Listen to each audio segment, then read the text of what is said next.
Hai, Assalamualaikum warahmatullahi wabarakatuh. Semangat pagi abang dan kakak yang solih dan soliha. Jumpa lagi nih dengan Umi Iin. Kali ini kita akan mempelajari dan memahami tentang jenis teori kedaulatan. Pada video sebelumnya, kita belajar tentang hakikat kedaulatan. Nah, pada video kali ini kita akan mengenal jenis-jenis teori kedaulatan yuk. Yang pertama ada teori kedaulatan Tuhan. Yang kedua ada teori kedaulatan raja. Yang ketiga teori kedaulatan negara. Yang keempat teori kedaulatan hukum. Dan yang terakhir ada teori kedaulatan rakyat. Yang pertama, teori kedaulatan Tuhan. Teori ini, segala sesuatu yang terdapat di alam semesta berasal dari Tuhan. Secara langsung, artinya Tuhanlah yang memegang kekuasaan tertinggi yang biasanya dipersonifikasikan dalam pribadi seorang penguasa yang dianggap sebagai Tuhan. Nah, negara yang menganut teori kedaulatan Tuhan ini adalah negara Vatikan, negara Arab Saudi, dan negara Jepang. Selanjutnya, ada teori kedaulatan raja. Pada teori ini, selama abad pertengahan, teori kedaulatan Tuhan berkembang menjadi teori kedaulatan raja, sebagaimana penjelmaan kehendak Tuhan. Oleh karena itu, rakyat harus patuh dan tunduk kepada perintah penguasa. Negara yang menganut teori kedaulatan raja adalah negara Inggris dan Thailand. Selanjutnya ada teori kedaulatan negara.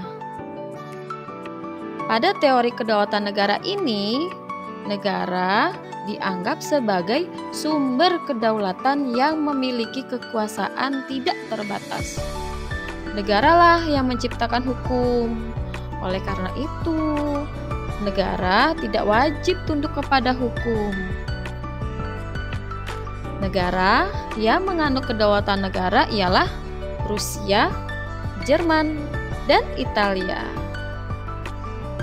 Kemudian, selanjutnya adalah teori kedaulatan hukum. Pada teori kedaulatan hukum ini, kekuasaan hukum merupakan kekuasaan tertinggi di dalam negara. Kekuasaan pemerintah berasal dari hukum yang berlaku.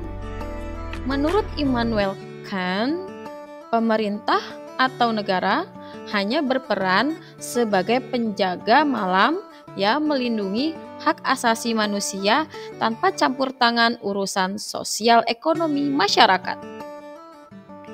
Nah, negara yang menganut kedaulatan hukum ini adalah Amerika Serikat.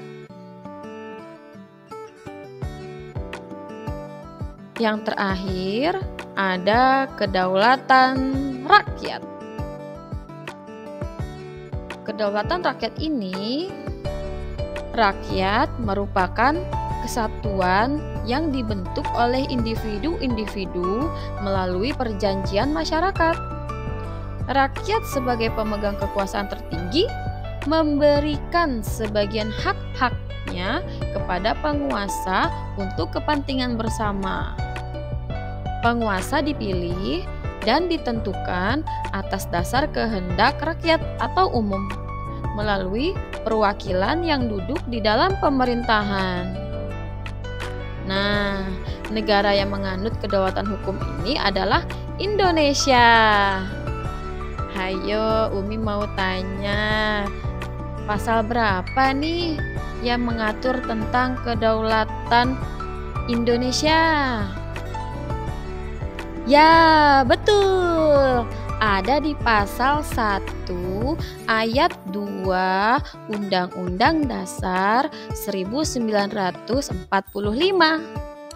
Kalau di pasal 1 ayat 1 mengatur tentang apa? Abang dan kakak tahu tidak? Ya, betul. Kalau di pasal 1 ayat 1 mengatur tentang negara Republik Indonesia berbentuk negara republik. Kemudian di pasal 1 ayat 3 mengatur bahwa Indonesia merupakan negara hukum. Baiklah kakak dan abang yang solih dan solihah. Sampai di sini video Umi kali ini. Sampai bertemu lagi di video selanjutnya ya. Rasulullah Shallallahu Alaihi Wasallam bersabda, alangkah baiknya kamu sebagai sebuah negeri dan kamu merupakan negeri yang paling aku cintai. Seandainya kaumku tidak mengusirku dari dirimu, niscaya aku tidak tinggal di negeri selainmu. Hadis riwayat Ibnu Hibban. Terima kasih ya abang dan kakak yang solih dan solihah. Nah tatim bilhamdallah. Alhamdulillah. Wassalamualaikum warahmatullahi wabarakatuh.